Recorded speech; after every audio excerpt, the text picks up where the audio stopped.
उत्तर प्रदेश के सुल्तानपुर एनकाउंटर को लेकर भाई भाजपा और समाजवादी पार्टी जबरदस्त तरीके से एक दूसरे के खिलाफ हमला कर रहे हैं, लेकिन इस पूरे हमले की खेल में अब मायावती ने भी निशाना साध दिया है और बड़ी बात कह दी है। नमस्कार, लिबरल टीवी देख रहे हैं आप, मैं हूं आर मोहन तिवारी। उत्तर प्रदेश के सुल्तानपुर में 5 सितंबर की सुबह एक एनकाउंटर हुआ। इस एनकाउंटर में डकैती के आरोपी मंगेश यादव की मौत हो गई और इस मौत पर जबरदस्त तरीके से तब बवाल मच गया जब अखिलेश यादव ने कह दिया कि ये मौत जात देखकर जान ली गई है, यानी कि मंगेश यादव का एनकाउंटर फर्जी हुआ है और वो भी इसलिए हुआ है क्योंकि उत्तर प्रदेश की योगी सरकार और खुद मुख्यमंत्री योगी आदित्यनाथ मुस्लिमों और यादव और ओबीसी वर्ग के प्रति घृणा का भाव रखते हैं। ये सीधे तौर पर राजनीतिक आरोप थे जो अखिलेश यादव ने सुल्तानपुर एनकाउंटर पर लगाए। इसके बाद उनका बातचीत का ऑडियो भी वायरल आया। दावे भी किए गए कि मंगेश यादव को उन्हें उनके घर से उठाया गया था। फर्जी एनकाउंटर के आरोप लगाए, मजिस्ट्रेट की जांच भी चल रही है। वहीं भारतीय जनता पार्टी ने पलटवार किया और कहा कि अखिलेश यादव हमेशा से अपराधियों का बचाव करते आए हैं, कभी जाति के नाम पर, कभी मजहब के नाम पर, और इस बार भी अखिलेश यादव यही गंदी राजनीति कर रहे हैं। लेकिन समाजवादी पार्टी और भारतीय जनता पार्टी की सियासी लड़ाई के बीच मायावती भी पीछे नहीं है। सुल्तानपुर के मामले को लेकर अब मायावती का भी बयान आ गया है और उन्होंने दोनों ही पार्टियों की क्लास लगा दी है, समाजवादी पार्टी की भी और भारतीय जनता पार्टी की।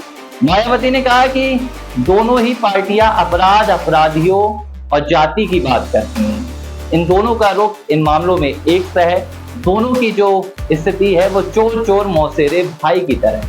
और मायावती ने अपनी तारीफ भी कर दी। मायावती ने कहा कि जिस लिहाज से कानून व्यवस्था भारतीय जनता पार्टी के कार्यकाल में है, समाजवादी पार्टी के कार्यकाल में भी ऐसी थी। माफियाओं का आतंक, गुंडा राज, लूट, डकैती। लेकिन सबसे अच्छा अगर कानून व्यवस्था का किसी ने मॉडल तय किया था तो वो बसपा की सरकार ने की थी। ये मायावती का बयान आया है। लेकिन मायावती ने और भी बहुत कुछ कहा है। क्या कहा है, चलिए उनके शब्दों में आपको बता देते हैं। इस पूरे मसले को लेकर उन्होंने समाजवादी पार्टी और भारतीय जनता पार्टी पर निशाना साधते हुए कहा है कि सुल्तानपुर जिले में एनकाउंटर की घटना के बाद से बीजेपी व सपा में कानून व्यवस्था को लेकर आरोप प्रत्यारोप लगाए जा रहे हैं तथा अपराध, अपराधी व जाति के नाम पर जबरदस्ती की राजनीति की जा रही है, जबकि इस मामले में दोनों चोर चोर मौसेरे भाई जैसे हैं।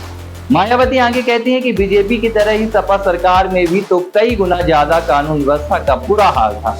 दलितों, अन्य पिछड़े वर्गों, गरीबों व व्यापारी आदि को सपा के गुंडे माफिया दिन दहाड़े लूटते व मारते पीटते थे। ये सब लोग भूले नहीं हैं। मायावती यही नहीं रुकी। मायावती ने आगे कहा कि जब उत्तर प्रदेश में कानून द्वारा कानून का राज बीएसपी के शासन में ही था, जाति व धर्म के भेदभाव के बिना लोगों को न्याय दिया गया, कोई फर्जी एनकाउंटर कभी नहीं हुए। वहीं बीजेपी व सपा के कानूनी राज के नाटक से सभी सजग रहे। यानी कि मायावती ने दोनों ही पार्टियों को निशाने पर लिया और जो सपा और भाजपा की लड़ाई थी उस बीच उन्होंने बसपा की बड़ाई कर दी। तो लिबरल टीवी पर ये स्टोरी आप देख रहे थे। आपको इस स्टोरी पर क्या अपना कमेंट देना है, आप सीधे नीचे जाकर कमेंट बॉक्स पर लिख सकते हैं और बता सकते हैं कि आपकी मायावती के इस बयान पर क्या राय है। देखते रहिए लिबरल टीवी।